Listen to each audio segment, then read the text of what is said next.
As colmeias de um meliponário podem ser compradas junto a meliponicultores já estabelecidos, em associações de meliponicultores e de apicultores. Também podem ser atraídas com caixas isca, ou ainda podem ser capturadas na natureza em ocos de árvores mortas em áreas que serão ou já foram desmatadas, ou que sofrerão queimadas, e nas construções rurais e urbanas.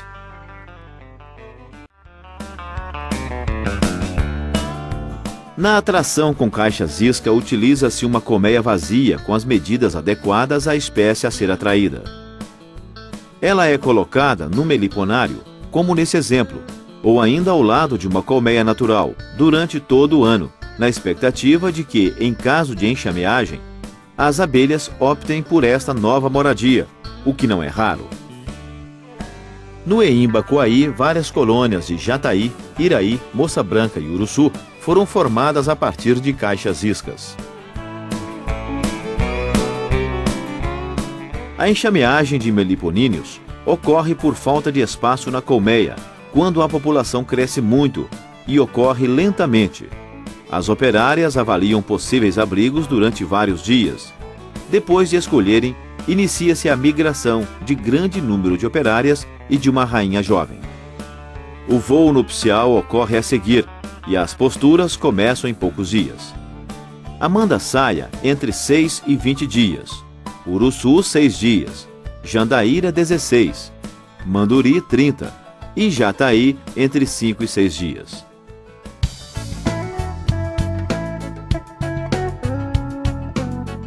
A forma mais rápida de se obter uma colônia de abelhas é a captura em abrigos naturais. O meliponicultor deve estar atento a informações sobre ninhos em tocos de árvores, construções rurais, muros e mesmo em cupinzeiros em áreas agrícolas e em cabaças e cortiços. Pode também observar as flores em busca de abelhas, que serão seguidas na medida do possível até seus ninhos. O abrigo original das abelhas é fechado à noite, quando praticamente toda a população de abelhas está em seu interior. É levado para o meliponário, onde poderá ser reaberto, podendo ser feita a transferência da colônia para uma colmeia artificial. Em nosso exemplo, será feita a transferência de abelhas uruçu de um cortiço para uma colmeia ímpar. As ferramentas necessárias são o martelo e o formão para a abertura do ninho, uma faca para soltar favos e potes e uma vasilha plástica para a colocação destas estruturas. A nova moradia da colônia é preparada. Para atrair e familiarizar as abelhas, faça um pequeno anel de cera que é colocado na entrada da colmeia, enquanto internamente esfrega-se cera no piso e nas paredes. O piso do local onde se fará a transferência é coberto com uma lona, para que as abelhas que caiam ao solo possam ser pegas com facilidade. Finalmente, o cortiço é aberto e as estruturas do ninho vão sendo soltas. Os favos, então, são transferidos com alguns cuidados. Primeiro, não ferir as células de crias, para que o máximo delas sobrevivam ao processo. Depois, não inclinando os favos com ovos ou crias novas, que podem gorar. Após a transferência, a colmeia é levada para o mesmo local onde estava o cortiço anteriormente. Dessa maneira, as abelhas que estão fora, no campo ou em torno do local, ao retornarem, serão incorporadas à nova família. Por fim, as estruturas da nova colmeia, como ninho, alça de divisão e melgueira, são fixadas com fita adesiva. Os potes de mel e pólen serão recolhidos à parte, não sendo transferidos para a nova colmeia. O mel poderá ser colhido para consumo humano, enquanto os potes de pólen serão colocados na colmeia 4 ou 5 dias depois. A transferência imediata, enquanto as abelhas estão desorganizadas, atrai uma pequena mosca, conhecida como forídeo, que põe seus ovos nos potes de pólen abertos, parasitando a colmeia. Durante a transferência, o meliponicultor deverá estar atento à rainha atual da colônia, chamada de fisogástrica. Assim que encontrada, deve ser colocada em uma gaiola de transporte para depois ser transferida para a colmeia racional. Porém, ela pode ser levada no meio dos favos sem ser vista. Por isso, para sanar qualquer dúvida, o meliponicultor deve procurá-la atentamente na antiga casa, até ter certeza de que não está presente e que foi transferida para a nova colmeia. Deve-se evitar derramar mel durante a transferência.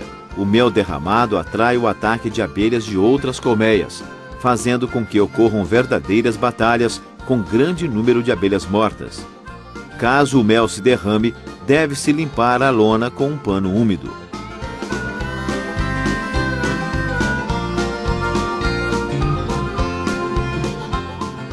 São transferidas reservas de cera, cerume e resinas encontradas na colmeia original, o que vai facilitar o trabalho de estabelecimento da família.